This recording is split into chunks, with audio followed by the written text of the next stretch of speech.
Hey everybody, welcome to Shooting the with Yankee. As always, I'm Yankee, so let's start shooting.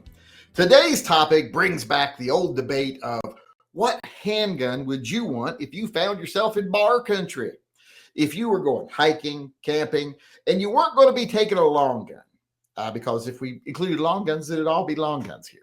So you're not going to have a long gun with you. Maybe it's too bulky. Maybe you're going through a lot of brush and other stuff, and you don't want it hanging up on stuff. Maybe you're going through some tight canyons. You know, there's all kinds of reasons why you might not want to have a long gun with you, weight, etc. But if you knew there's bar around and I want to be prepared on the off chance I actually have to shoot one, what would I want to have with me? I want to hear what handgun you would want with you in that situation. Now, disclaimer, I'm not encouraging anyone to shoot a bar. I've been raised around bar my whole life. When I was a kid, we were around black bear all the time. Had a couple problems, like getting stuck on a water tower once because my brother decided he was going to throw one of the peanut butter jelly sandwiches to one that was following us, and then she decided she wasn't going to stop following us. But you can be around bear and you're never going to have to shoot one. The chance of a bear attacking you is very slight. I've been, like I said, around black bear my whole life. I've been in Alaska multiple times, had brown bear walk right past me, not 5 feet from me. I could have leaned over and booped him on the nose. Never paid me a mind. So the chances you're going to have to shoot a bear is slim. But if you ever had to, or you just wanted to be prepared to, what would you choose? Now, my choice, and this is going to sound like a cheating, but I would choose a 44 Magnum Mare's Leg. You know, it's a pistol. It's small. And you can stick it right to the side of your backpack, have it to where you pull it right out of a scabbard. Very easy to draw. And it doesn't take up any more room than a pistol. It's easy to carry. It's not going to be catching on things. You're not going to make your backpack any bigger than it normally would be. It's not so long that it's going down where it's going to be a problem when you're climbing. It's not so wide that it's going to be a problem when you're going through tight spaces. That would be my choice. But because people are going to say, well, it's cheating, I'm going to say just a handgun. I'm going to say I would carry my Ruger Super Red Hawk Alaskan 454 Casull. And I would carry it in a chest rig. And the reason I would carry it in a chest rig is if you ever find yourself in a situation where you're on your back or even on your front and a bear is mauling you or patting you around to see if, hey, can I eat this? I don't want to have to untuck my arms to get to my side. I want to be able to draw it from right here, especially if they're on top of me. Maybe your arms are pinned. I want to be able to draw it from right there. So chest rig, holster, 454 Casull. If I want to seem like I'm playing fair. Otherwise, like I said, a good lever action Mare's Leg and 44 Magnum, like that 1892 that I love so much. I don't own one. I own, what do you call them? Henry's in the Mare's Legs. But that would be my choice. So let's see what your choice would be. Let's go see if anybody's weighing in over here on this with their ideas. Light Blue Oyster Cult said it would be the gun I emailed you 25 minutes ago. And I do believe what he emailed me was a P220 in 10 millimeter. And I will hopefully be able to show that once I edit this for release later. But P220, 10 millimeter. That would work. Yes, that would be fine. Mr. Furley, Smith & Wesson 629 4-inch or the Ruger Alaskian. I think he means Alaskan, not Alaskian. But yes, in fact, that's one of my choices was the Ruger Alaskan. And the Smith & Wesson 629, I think, is going to be a popular choice.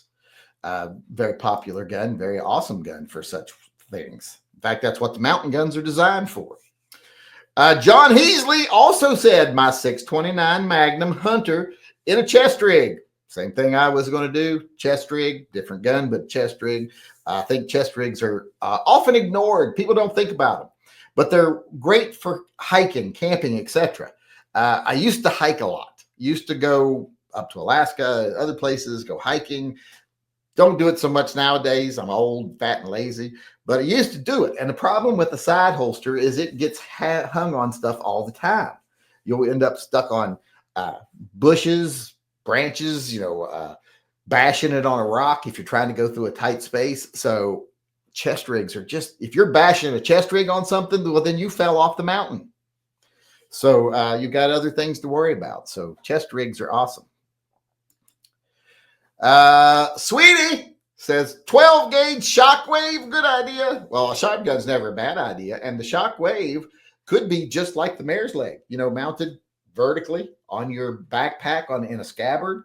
Doesn't take up any extra room, doesn't make any extra height. It's not going to be any bigger than your backpack height wise, and it's only going to be like this thick, so it's not going to add anything. You're not going to be catching it on stuff. So I don't see why that couldn't work.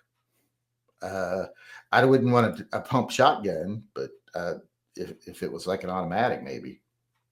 Well, I guess pump be okay. I mean, you should have. Well, I don't want to have to waste any time when a bear's bearing down on me, but that'd be my only concern. But I'm carrying a lever action, so if I do mine, so. Practical Bacon said, of the guns I own, Smith & Wesson 6-inch 629 Classic 44 Magnum. That barrel's awful long, but yeah, that would work. But I don't know about wielding that barrel, especially like if you're in a tight situation, like something's on top of you and you got to get it out. Is that barrel going to allow you to get that gun, pull it down and get it in position to fire?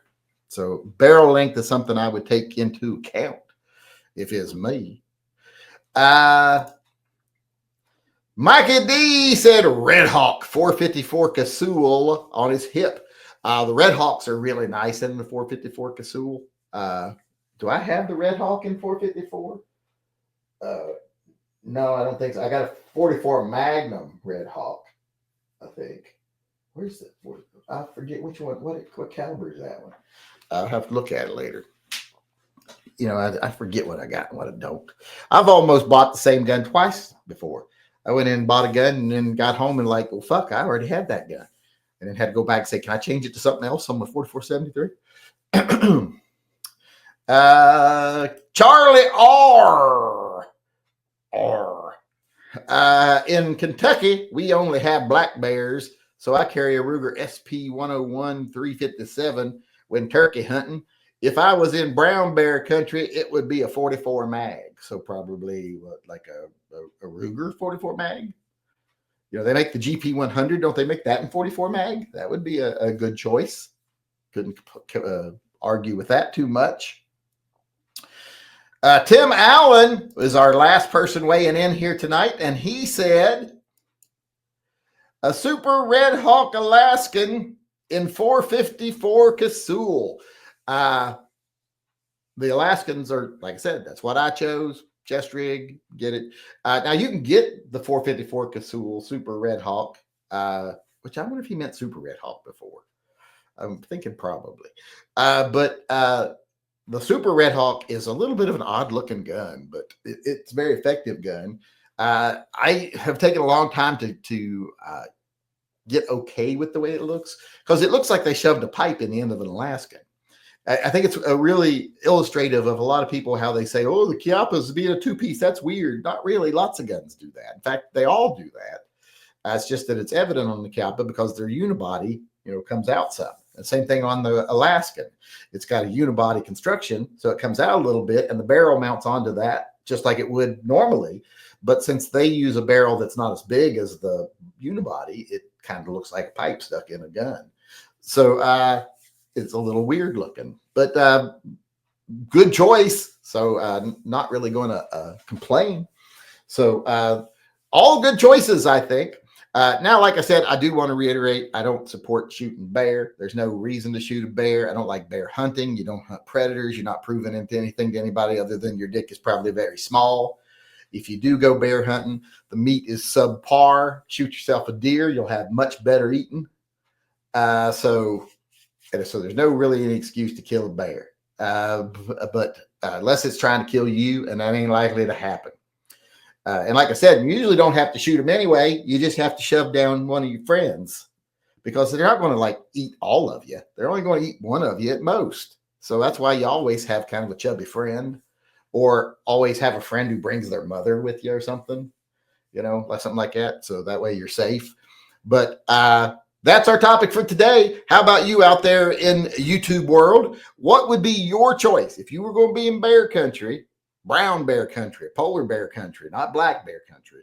What would you carry as your handgun of choice if you weren't going to have a long gun with you? I look forward to reading your answers in the comment section below. Hopefully some of you get creative. If you want to weigh in on one of these topics in person, remember, come to one of our live chats. We do them every day at 6 p.m. Pacific time, except for Wednesdays when they're at 7 p.m. So come on in, join us, and then stick around for the open chat afterwards where you can talk about whatever you want. And we will talk with you about it. You can talk with other viewers, talk with me, whatever. I hope to see you at one of our live chats soon. Until then, remember, always carry and stay safe until I see you again.